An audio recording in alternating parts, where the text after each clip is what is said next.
திருவண்ணாமலையில் களை கட்டியது கார்த்திகை தீபத் திருவிழா. இன்று கொடியேற்றத்துடன் கோலாகல தொடக்கம். பாதுகாப்பிற்கு 15,000 போலீசார், 4700 சிறப்பு பேருந்துகள் மற்றும் 16 சிறப்பு ரயில்கள் அறிவிப்பு. உலக புகழ்பெற்ற திருவண்ணாமலை அருணாசலேஸ்வரர் திருக்கோயிலில் கார்த்திகை தீபத் திருவிழா இன்று கொடியேற்றத்துடன் வெகு விமர்சையாக தொடங்கியுள்ளது. பஞ்சபூத ஸ்தலங்களில் அக்னிஸ்தலமாக விளங்கும் திருவண்ணாமலையில் 10 நாட்கள் நடைபெறும் இந்த திருவிழாவின் முதல் நாளான இன்று அதிகாலையிலேயே பக்தர்கள் கூட்டம் அலைமோதியது. இன்று காலை அண்ணாமலையார் சந்நிதி எதிரே அமைந்துள்ள 63 அடி உயரமுள்ள தங்க முலாம் பூசப்பட்ட கொடிமரத்தில் சிவாச்சாரியார்கள் வேத மந்திரங்கள் முழங்க, மங்களவாத்தியங்கள் இசைக்க கார்த்திகை தீபத் திருவிழா கொடியேற்றி வைக்கப்பட்டது. அப்போது அங்கு கூடியிருந்த திரளான பக்தர்கள் அண்ணாமலையாருக்கு அரோகரா என பக்தி முழக்கமிட்டு சாமி தரிசனம் செய்தனர்.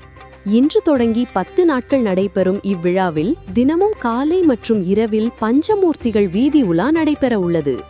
விழாவின் 7ஆம் நாளன்று தேரோட்டம் நடைபெறும். இதற்காக தேர் சீரமைப்பு பணிகள் மற்றும் வெள்ளோட்டம் ஏற்கனவே முடிக்கப்பட்டு தயார் நிலையில் உள்ளன. விழாவின் சிகர நிகழ்ச்சியான மகா தீபம் வருகிற டிசம்பர் 3ஆம் தேதி நடைபெறுகிறது. அன்றைய தினம் அதிகாலை 4 மணிக்கு கோயிலுக்குள் பரணி தீபமும், மாலை 6 மணிக்கு 2688 அடி உயரமுள்ள மலை உச்சியில் மகா தீபமும் ஏற்றப்பட உள்ளது. இந்த திவ்ய காட்சியை காண உள்ளூர் மட்டுமின்றி வெளிமாநிலங்களிலிருந்தும் லட்சக்கணக்கான பக்தர்கள் வருவார்கள் என எதிர்பார்க்கப்படுகிறது. பக்தர்களின் வசதிக்காக தமிழகத்தின் அனைத்து பகுதிகளிலிருந்தும் மொத்தம் 4764 சிறப்பு பேருந்துகள் இயக்கப்படுகின்றன.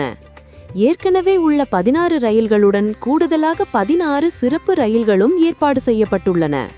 பாதுகாப்பு பணிகளுக்காக சுமார் 15,000 காவல்துறையினரும் 430 தீயணைப்பு வீரர்களும் களமிறக்கப்பட்டுள்ளனர். கிரிவல பாதை மற்றும் நகர் முழுவதும் 1060 கண்காணிப்பு கேமராக்கள், 24 கண்காணிப்பு கோபுரங்கள் அமைக்கப்பட்டு பாதுகாப்பு பலப்படுத்தப்பட்டுள்ளது.